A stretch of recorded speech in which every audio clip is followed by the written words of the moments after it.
everyone. Welcome to our newest episode of Community Connection in the Lehigh Valley. I'm Vicki Alercia Casella, licensed professional counselor in Easton, joined with my co-host Mark Kenny from Chestnut Hill College. Hi, Mark. How are you? Hi, Vicki. I'm doing well today. And yourself? I'm doing all right. We were just saying that we're happy it's Friday. The weekend is Yes. here. Everyone seems to have crazy busy weeks anymore. So, whew, all right, we're there. We're making it. That's it. One big deep breath and ready to go. Absolutely. Yeah. We are super excited about today's guest. So I am going to dive right in and allow Dominick to introduce himself and go from there. Hi, everyone. I'm Dominick Petitto. I am actually located in Scranton, PA. I am the president of PS SAGE, which is the Pennsylvania Society for Sexual, Affectional, Intersex, and Gender Expansive Identities community that works as a counseling program. So what we do is we go out and we train other counselors to be competent in the LGBT community.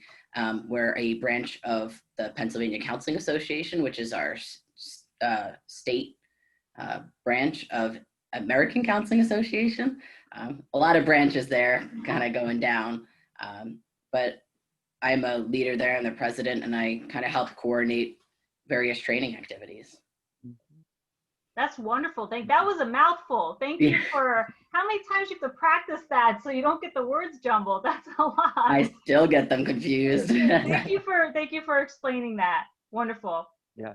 So Dominick, we're a little bit off by about a couple of weeks, but the reason the focus of our show is about transgender awareness, acknowledging that there's a Transgender Awareness Week in November, as well as a Day of Remembrance in November. And so before we dive into our conversation about transgender, we thought, and those topics, we thought it might be good for our listening audience to get clarification on any definitions of terms that you think might be helpful before we go into the question and dialogue with you. So what would be important for our community members to know when we're talking and using the term transgender? Yeah, so I think one of the most important things to kind of remember is trans is a umbrella term, and it could mean many, many different things. So it's very important to ask people what their identity is, because trans can mean something different for me as it does for another trans individual. And when I say that, I mean, some people don't fit in the binary male, female. Some fluctuate back and forth, and some don't identify as any.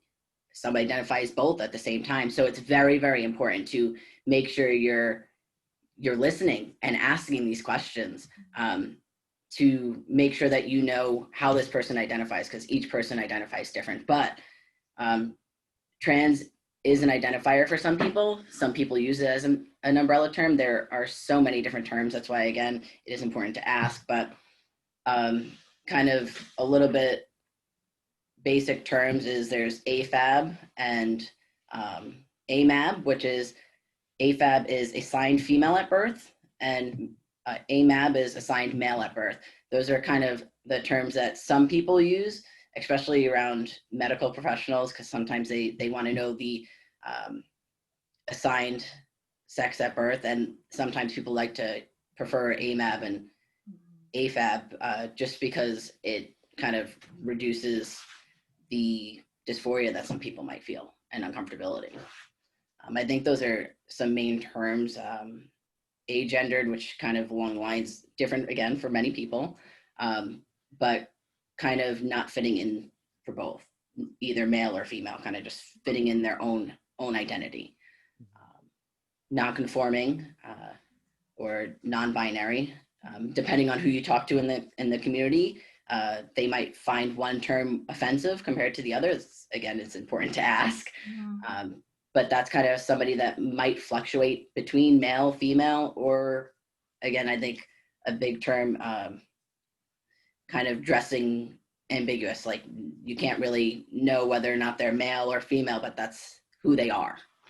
So those are some main terms right there. Great. Thank you. Why do we have, I mean, this might be common sense, but I guess like why do we have a Transgender Awareness Week? How would you explain like the main purpose of that? So for what I see, Transgender Awareness Week is just to get it out there for people to become aware that this population exists. And I think one of the main things about it is kind of going on, I'm going to kind of extend it to even the Day of Remembrance and Transgender Awareness Week. They're so important because this year, 2020, was the most deadly for trans individuals, meaning trans individuals were murdered the most this year than in past years. And that's just those that have identified as trans, not including the many people who were not out or only known to a small community about their identity. So it's very important to get it out there and make sure not only that people know trans individuals exist, but that we're not going anywhere. That it's allowing younger generations to see there are people like me out there and they're successful doctors, lawyers, police officers, attorneys, like nurses. They're everywhere in our community. And it's important for people to see it, that it's not hidden and you don't have to be ashamed of your identity.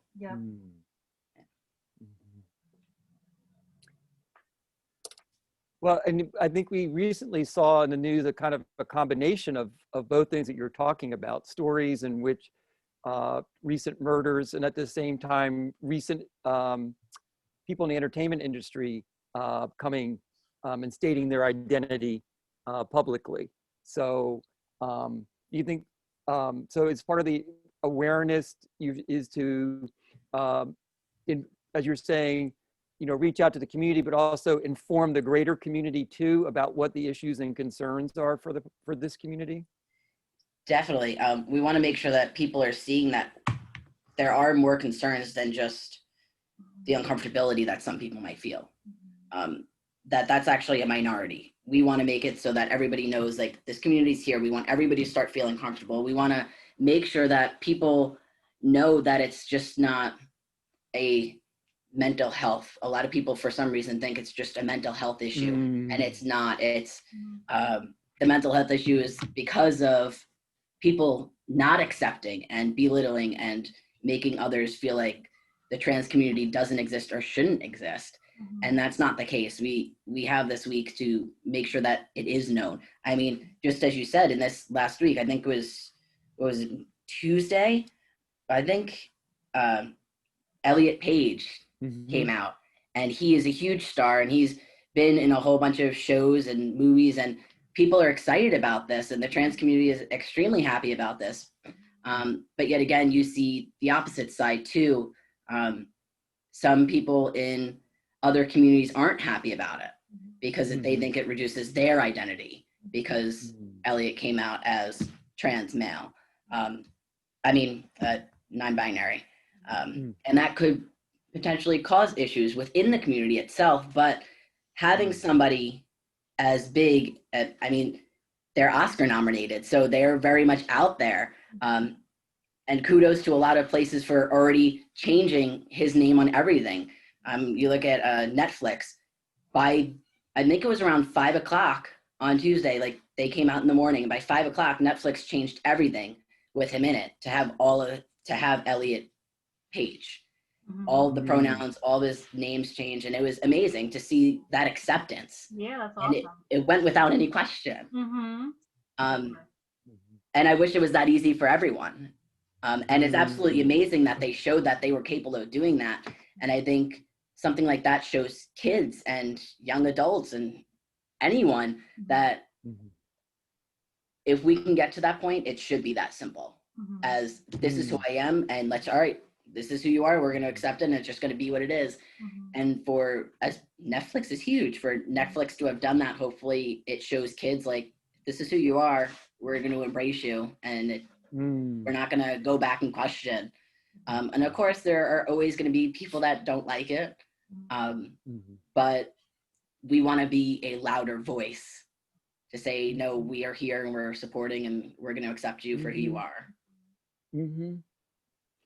So one of the things I hear you saying there is that having visible role models is an important piece in society for young people or for people for any ages. To have visible role models is just a positive factor. Definitely. It really is a very positive factor. I mean, we have now Elliot Page and Laverne Cox and so many other trans individuals and idols out there. It's going to be good for the younger community, even the older community. Yeah. Well, let's stay focused on that ideas of strengths and resilience. So what do you see as the strengths and resilience for members of this community?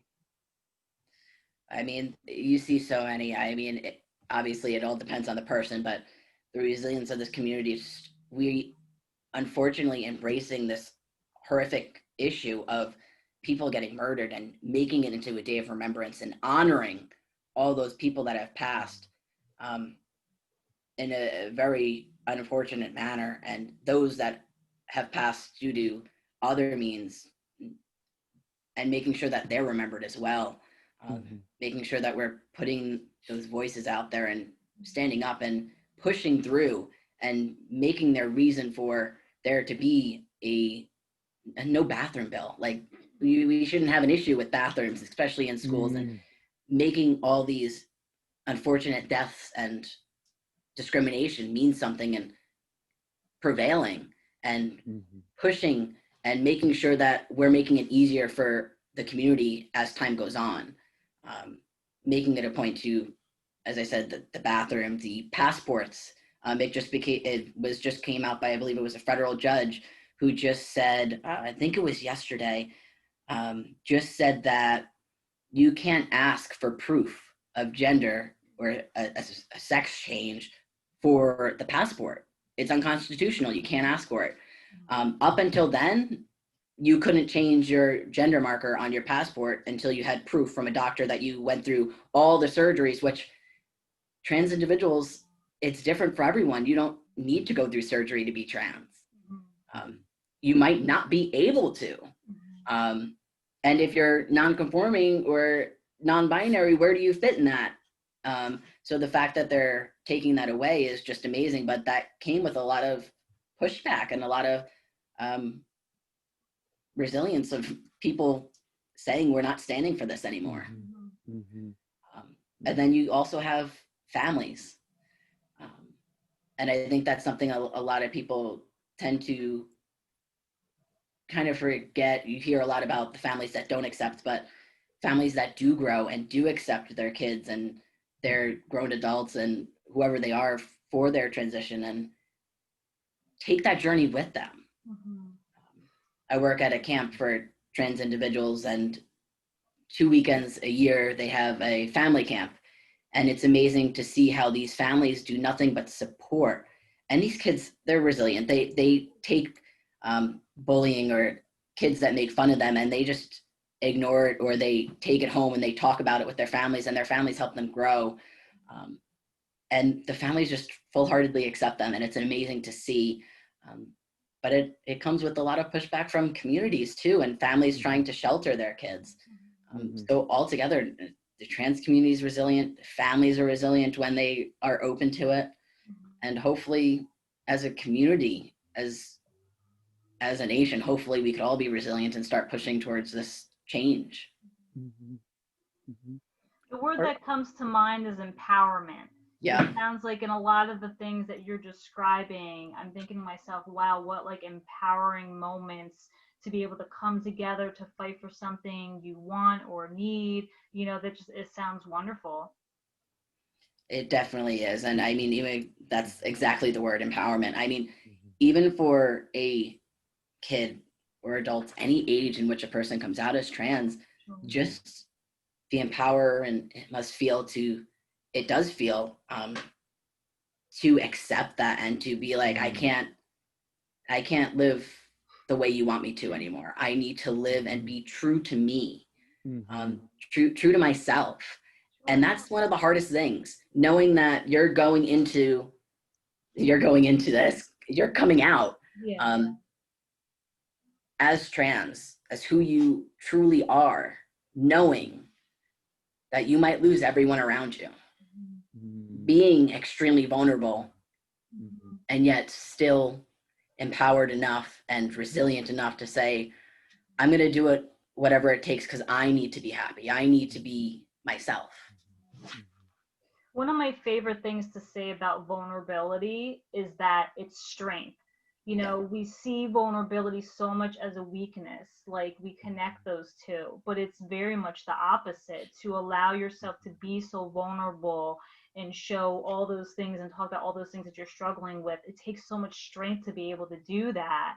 And I just always love putting that message out into our community.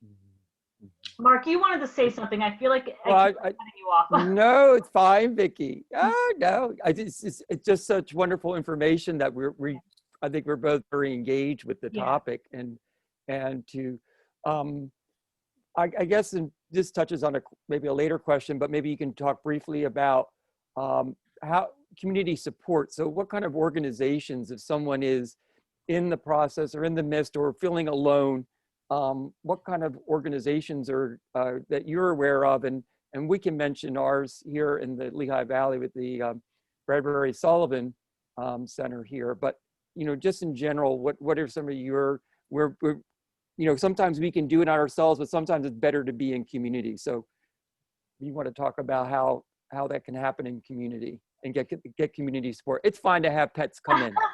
We welcome everyone on the show. Yes. This is a guest star. This is Ramus. Hi. So obviously it always depends on where you live, right? Sometimes resources are really close and other times they're not. For me, a resource that I feel comfortable going to is actually called Callan Lord, and that's in New York City. Mm. If you have transport, that's great. If you don't, obviously that's going to be a huge barrier. And they are actually just an LGBT clinic. And when I say clinic, I mean they have everything: dental, urgent care, primary care doctors. You think of the type of doctor they have it probably. I know they have a drop-in clinic actually for teens. So teens can go in after school, which is kind of great because one of the locations is actually right across from a high school. So I can only imagine how that might be helpful for teens. There's another one, the Mazzoni Center in Philly. They're also a LGBT clinic, and they actually do a trans health conference every year during the summer. Unfortunately, this year it was canceled, like many other conferences. But hopefully they'll do one next year, fingers crossed. And that's just an amazing resource in itself. They have, I couldn't even tell you how many tables set up and organizations, but they also have breakout sessions for people to go to and listen. But there's various resources there. There's doctors that go there, just community members that go there as well and sell merchandise. So you're buying stuff for trans individuals from trans individuals, and it's amazing. So that's an amazing resource in itself, just that conference. And I know that actually in Allentown Women's Center actually does a trans clinic there. They have a doctor that specifies in it. Specializes, there we go. It's Friday, that specializes in it. Okay, we understand. And they're actually really great. I know there's a lot of hesitation though, because of the fact that it's called a women's center, a women's resource center. It might be helpful for trans women. I know some trans men might not feel comfortable going to a women's center for any type of trans thing. And then there's a major resource that I think is extremely helpful. It's actually a website. It's glbtnearme.org. And you can actually type in your location and it could bring up a list of everywhere around you that is LGBT friendly. So you're talking, it can show you bars that are LGBT accepting. It could show you hangouts or doctors. Even, I know there's housing. I've seen housing on there before. So there's plenty of resources that specifically tells you what's in your area. And you could expand the results and shorten the results too. So you could put it in 10 miles or 150 miles. And that's amazing. That's actually for not just PA, but the entire US. If anybody was interested, it works. That's wonderful. Yeah. And I think one thing that many people forget is colleges. College campuses, a lot of them, I should say, have LGBT centers and or clubs. A lot of them, yes, for the college students, but sometimes they have events that are open to the public. And I think a lot of people forget that that's a possibility.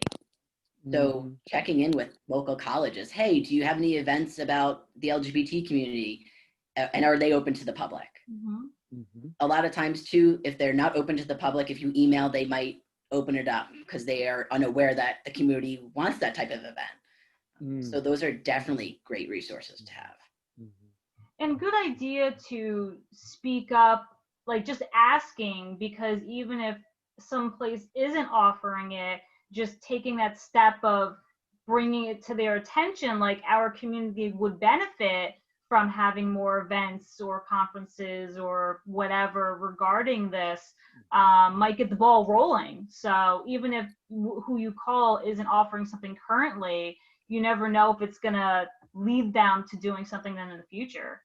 Yeah, I mean, definitely asking those questions is a huge thing because it shows that there is a need for it. Yeah. And I'm thinking it escapes me the name, but down in Philly, they just opened up, I'm saying within the last couple of months time period with COVID, it's thrown off, but they opened a trans homeless shelter. Wow. Because homeless shelters don't allow trans individuals into it. And I shouldn't say all, but a lot of them do not. Oh, okay. Wow. So there was a need and they made one. That's wonderful. Thank you for sharing that. And again, as you were saying earlier, a lot of this is the systemic oppression or societal messages that are causing and creating the distress for individuals. And so we'll get into a conversation. I guess, Vicki, I'll let you go ahead and ask those questions. Yeah, no, that's okay. Thank you for the list of resources. We might come back to that if there's anything else to add. So just backtracking for a second. So Mark, brought up the strengths, and we kind of talked about the stories and resilience. Challenges, which I know you already mentioned some, but what do you identify as like the main challenges on multiple levels, I guess, relational, community, legal? I mean, I'm sure the list goes on and on. What are some of the main ones that you see? I mean, again, I think everything comes back to experience. Experience is different for everyone. And sure, I know, I'm going to speak for myself because I identify as a trans male. And for me, I know community-wise, I'm not in the most liberal area. There's a lot of accepting people, yes, but not the most liberal area. It always comes to the thought of even just going out in the community. What do I need my name for? What do I have to present an ID? For example, if I go to a bar or even a club and they have to get in and they need to see my ID, luckily for me, it's changed, but a few years ago, it wasn't. Who's seeing that name on that ID? Who's seeing a birth marker that's not mine? And we live in a carry state. And that's brutally honest. We live in a carry state. Who's going to see that? And is my life in danger? So that changes the entire dynamic. And it's a huge challenge. It's that challenge within myself at that time with, okay, I want to go have fun with my friends and they want to go to a club or wherever we want to go to, but I need to give my name and I need to present an ID. And well, what am I balancing here? Am I balancing my fear and this possible life and death issue because you don't know who's there? And it goes back, we have Trans Day of Remembrance because this has been it's been a huge thing with people getting killed. Like, am I going to become one of those statistics, or do I want to just ignore it and go have fun with my friends? It's that balance. And who am I with? Do I trust them all with my life and know that if something happens, they're going to be there? Or do I huddle up in fear and isolate myself? And that's a huge issue. I mean, it's a big challenge to isolate yourself. I mean, luckily we have a couple of big liberal cities in PA and across the US, but what about those other cities? Mm-hmm. About those other towns Mm-hmm. where people don't feel comfortable to be themselves? So their challenge of, well, I could be comfortable with myself and I could be myself, but in order to do that, I can't leave my house. Mm-hmm. Yeah. So now they're isolating themselves. Mm-hmm. That's a huge challenge one, because as we know, we need to have interaction. Mm-hmm. Luckily now, COVID, the one positive thing I guess you could say is people are becoming accustomed to being able to have these types of things online, to have support groups online. And yes, they have been there, but this has made it more known. So it could be a positive to have that. But again, that challenge of feeling comfortable and balancing that safety, even in a home. Who are you living with? Are you a child that lives at home, or are you anybody that lives in a house that's not accepting of the community at all? And then that fear of, well, if I come out, what's going to happen? If I say and want to be true to myself, am I going to be allowed to? Is my need for my family stronger, or my need to be myself stronger? And that's a very big question. And it's a very hard one. I know for me, I asked that question a million times right before I came out, and I took a chance and just hoped. And luckily for me, my family's still by me. I mean, some of them don't understand it, or are just still trying to understand it several years later. But I'm lucky. There are families that don't accept it. And then again, you're out on your own, but then it comes to that resilience of that trans individual who's just keeps powering forward. But those are just some challenges at the local and community level. Legally, there's so many challenges there. I mean, we hate to say that people get discriminated against, but in reality, it happens. What happens when you get pulled over? Here's my ID. I need your ID and your registration. What's on it? What am I presenting like? Am I going to pass as whatever's on that tag right there? Because it could turn out wrong for me. Or it could be housing. Are you protected for housing? If you're landlord or you're trying to rent or buy, are you protected? Even jobs. Not many jobs around can fire you for just being in the community. We like to hope that they wouldn't. But unfortunately, I think many of us know that some jobs see us as expendable people. We quit, they will replace us easily. Or do they want a trans individual on staff? And the issue with that is you don't know. You really don't know if a person is trans or not. But the moment that somebody finds out, what's going to happen? Are you protected? And then again, another level, medical. At medical level, why somebody that is trans needs multiple doctor's notes and multiple proofs to say that they are trans enough to go have a surgery if they wanted. Meanwhile, for a female, a person who identifies with their sex given at birth at that time, to get a breast reduction or a implant, they don't need a letter. They don't need a letter at all. They can go and get 3 times bigger or 3 times smaller, and there will be no questions asked. But for a trans individual to go get top surgery of any kind, they need 2 doctor's notes. Who goes to 2 therapists at once? That's a lot for people to ask for. And that's just a barrier, a challenge for the community in itself. And then insurances, what insurance accepts and what doesn't. A lot of insurances say that's an elective surgery, but it's not. It's a huge issue that people think any type of surgery is elective for trans individuals, or medical procedures are elective, when in reality it's a life and death issue for a lot of people. and people don't get it. But that's a huge challenge, that stigma we have is such a big one for the community itself.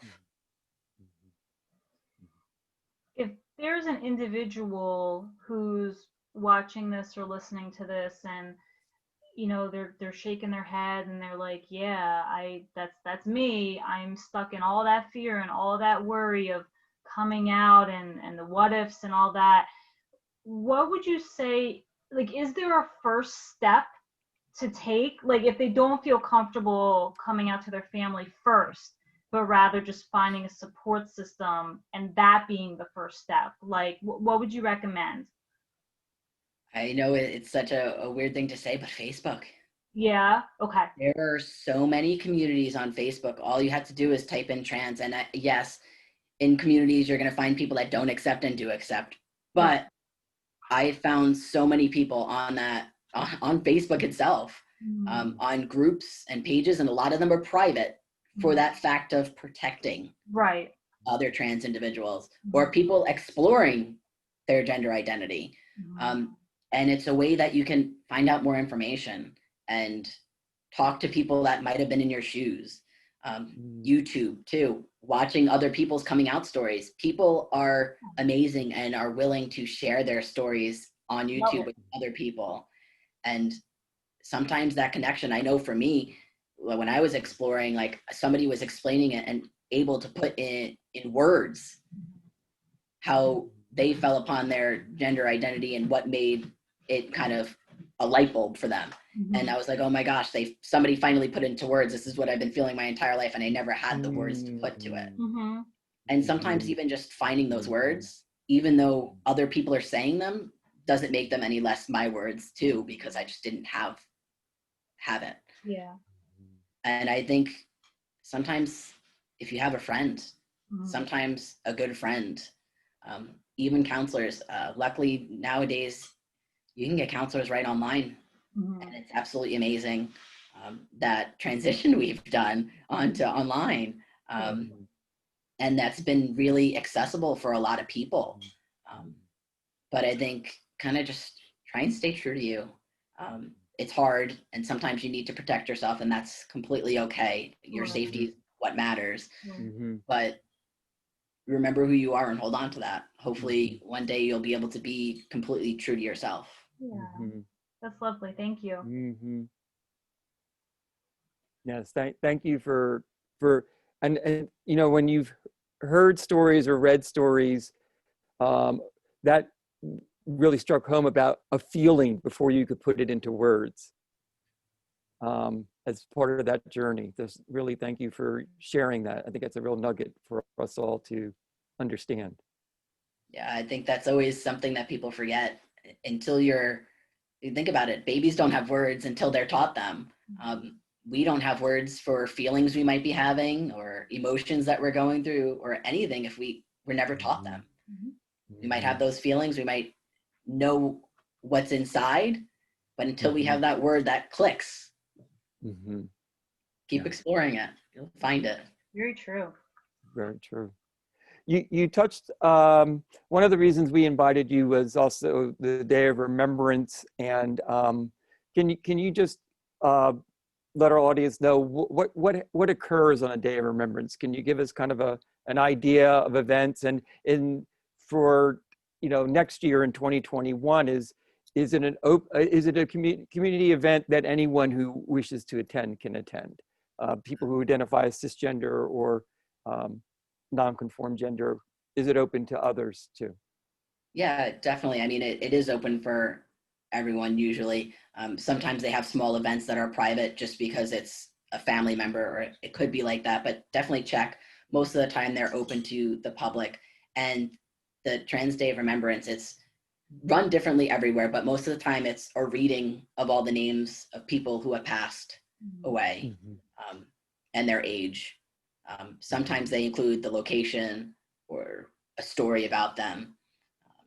And sometimes they do a candlelight vigil. That's one of the bigger things. You light the candles and you read the names, and you just are there in solidarity. You're there with each other, knowing that when you're hearing these voices, these names, all those names mattered. And we as a community are standing together saying that those people mattered, and that the person next to you that's standing there with you also matters. And the people that couldn't be there matters as well, because sometimes it's not safe for people to go. And that's why we have this Trans Day of Remembrance and the candlelight vigil and the reading of the names, so that we know we're all here as one. That's beautiful. When you said the word voices, it's also that you don't feel alone.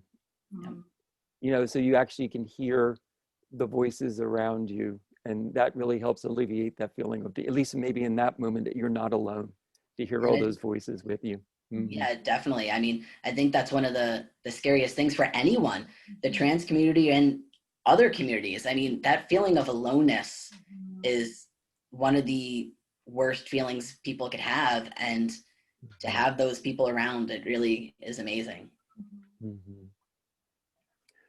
One of your roles that you mentioned in your introduction was that you're the president for PS SAGE, which we know as counselors, that signifies us as counselors when we pronounce acronyms and have to and then know what they all mean, like a secret code thing. We should turn our secret recorder rings on so we can know that. Can you tell us a little bit more about PS SAGE and the role that organization plays in, you're mentioning counseling online and counselors availability. What is the role in the counseling profession with PS SAGE in terms of, working around these issues of affirming and welcoming professionals with this population? Yeah, so PS SAGE, as I said, is an organization, many branches of many different organizations, but essentially the Pennsylvania Counseling Association is our home base for us in Pennsylvania anyway. And so PS SAGE, we're the division that deals with the LGBT competencies. And our job and what we like to do is we like to go out into the community and train others, counselors, teachers, whoever needs or wants the trainings, to make sure that they have a basic understanding, or sometimes even more, depending on what they're asking for, to be open to the community, to be able to be affirming in their treatment of others, to make it a welcoming space for kids, for their clients, for anyone that might be there. And we want to train counselors to be able to treat and to help the community, the trans community in particular, for this conversation anyway, to have the right words so that your clients or your students are not the teachers to you. I think that's one of the major things. PS SAGE wants to make sure that our clients aren't teaching you 101. We want to make sure that you can go into a counseling session with a client that identifies as trans and make them feel like you know a bit about what the community goes through, or the community identities, or anything like that.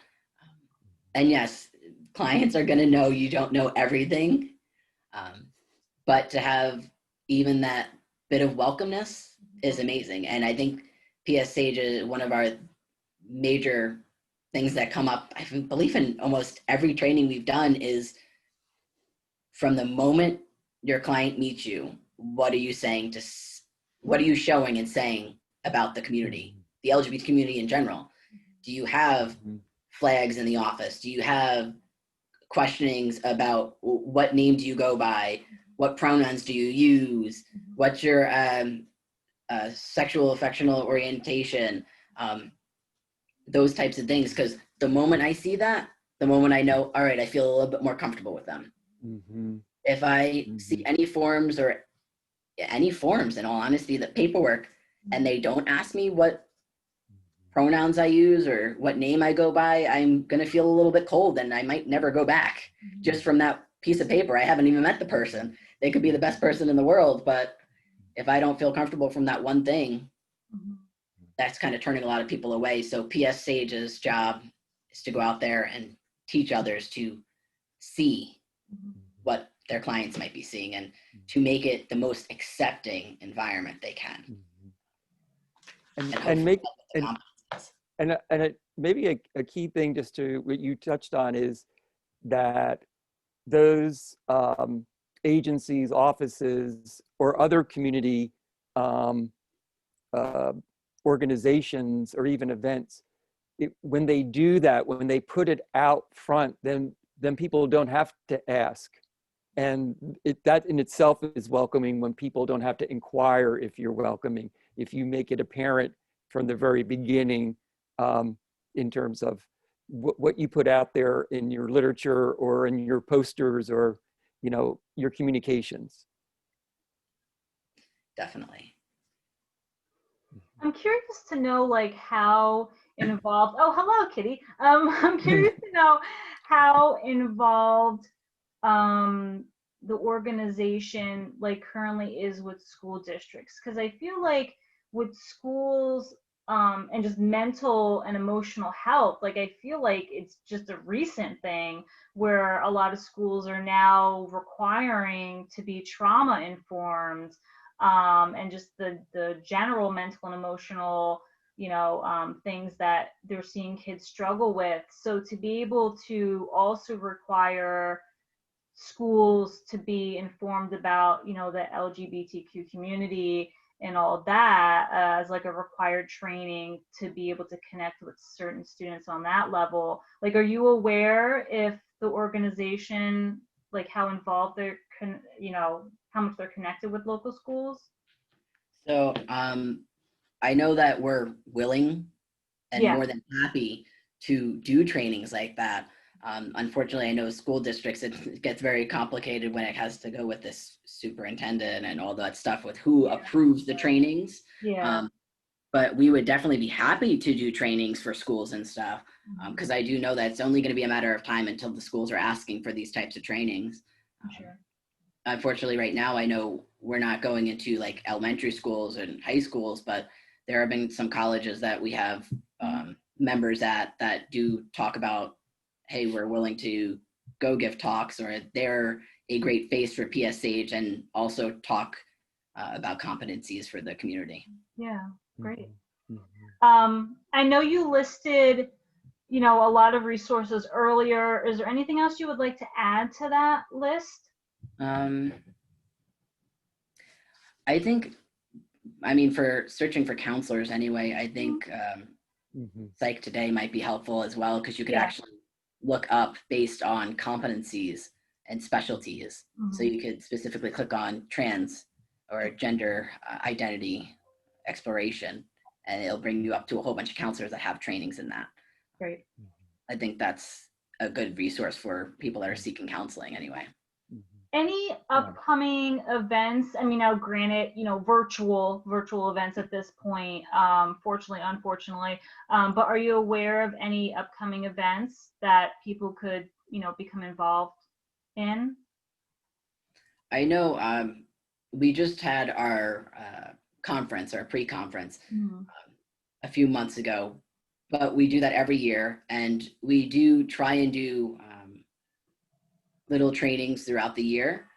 You could follow us on Facebook. It's PS Sage on Facebook, and we always post new events that are going on. Sometimes we started this new thing, which is just a Zoom actually for counselors and other professionals to come on and talk. Oh, great. And it's kind of just a nice support group for the community itself. But I also know that if we find, like I think a couple of weeks ago, I posted about a support group for trans individuals themselves. And those, I'm not sure how current they were, but it was just one that was coming up. We tend to post different events like that on that page, whether or not it's from PSH or just local LGBT community events around Pennsylvania itself. Great. Yeah, and again, one of the, you know, resources that we have in the Valley is the Bradbury Sullivan LGBT Community Center here. So for people in the Valley, that would certainly be an outreach or a connection based upon our conversations today with Dominick. Dominick, anything else you'd like to add? Mark, any other questions or any other thoughts that you wanted to ask or share?